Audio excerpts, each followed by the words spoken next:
Bismillahirrahmanirrahim. Ya, kalau kita sedang sujud, kita disunahkan untuk berdoa. Kata Nabi SAW, aqrabu ma yakunul abdu min rabbih wa huwa sajid. Kondisi seorang hamba paling dekat dengan Allah tatkala sedang apa? Sujud. Kenapa? Dia sedang terhina-hinanya. Ya, dia meletakkan bagian tubuhnya yang paling dia hormati, kepalanya letakkan di tanah sambil mengakui ketinggian Allah dengan mengatakan subhana rabbiyal a'la. Segala maha suci Allah yang maha tinggi. Saat itu dia sangat dekat dengan Allah. Karena kaedah semakin seorang merasa hina, semakin rendah di hadapan Allah, dia semakin dekat dengan Allah Subhanahu wa taala. Ini kaedah. Semakin seorang merasa rendah, merasa hina di hadapan Allah, maka kedudukannya semakin tinggi di sisi Allah Subhanahu wa taala. Rasulullah SAW mengatakan, "Wa ammar ruku' fa'azzimu fihi rabb."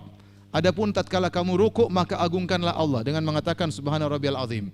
Wa amma sujud, adapun tatkala sujud, fajtahidu fid du'a, maka bersungguh-sungguhlah dalam berdoa. Faqaminun ayustajaba lakum, karena berdoa tatkala sujud mudah untuk dikabulkan. Maka ini dalil disunahkan untuk berdoa tatkala sujud.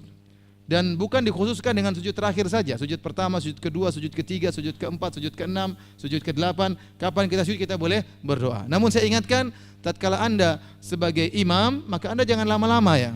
Ya. Anda berdoa nangis-nangis, oh, imam makmum belakang bingung ada apa? Ternyata Anda utangnya banyak enggak lunas-lunas ya. Makmum enggak punya utang, jangan ngajak makmum ikut nangis sama utang ente. Jadi kalau Anda jadi imam, perhatikan jangan terlalu lama ya, biasa aja. Tapi kalau Anda sholat sendiri bebas. Berdoa lama enggak jadi masalah.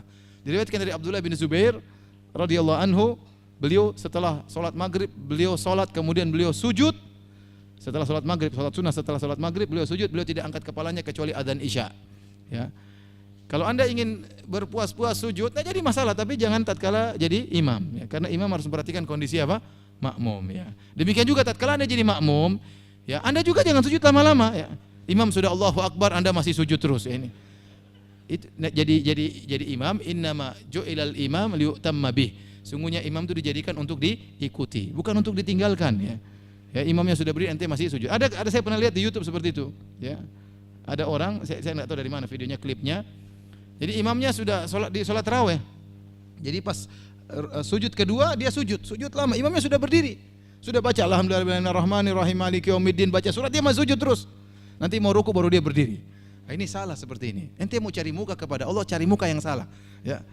Ini orang semua berdiri, saya sendiri sujud. Ini salah kalau begitu. Ini cari muka yang kamu tuh ngawur gitu kalau begitu. Ya, harusnya ikut apa? Ikut imam. Kalau imam faidha kabbar fakabbiru. Kalau imam bertakbir maka bertakbirlah. Jadi kompak. Imamnya berdiri kita ikut berdiri. Imamnya ruku kita ikut ruku. Jadi boleh Anda berdoa dalam sujud, baik sujud pertama, sujud kedua, sujud ketiga dan seterusnya, tapi dengan perhatikan apa yang tadi saya sebutkan. Enggak, sunnahnya berdoa dalam kondisi apa? Sujud dalam apa? Salat ya. Pertanyaan berikutnya, apakah boleh kita berdoa dalam sujud pakai bahasa Indonesia? Seorang berusaha berdoa dalam sujudnya dengan doa-doa yang diajarkan Nabi Shallallahu Alaihi Wasallam. Tapi kalau dia tidak mampu, tidak bisa bahasa Arab, la yukallifullahu nafsan illa wus'aha, Allah tidak membebani di luar kemampuannya, maka boleh dia berdoa meskipun dengan bahasa Indonesia, tapi setelah dia berzikir dengan zikir sujud. Subhana rabbiyal a'la wa bihamdi, subhana rabbiyal a'la wa bihamdi, subhana rabbiyal a'la wa bihamdi, maka silakan dia berdoa kepada Allah Subhanahu wa taala.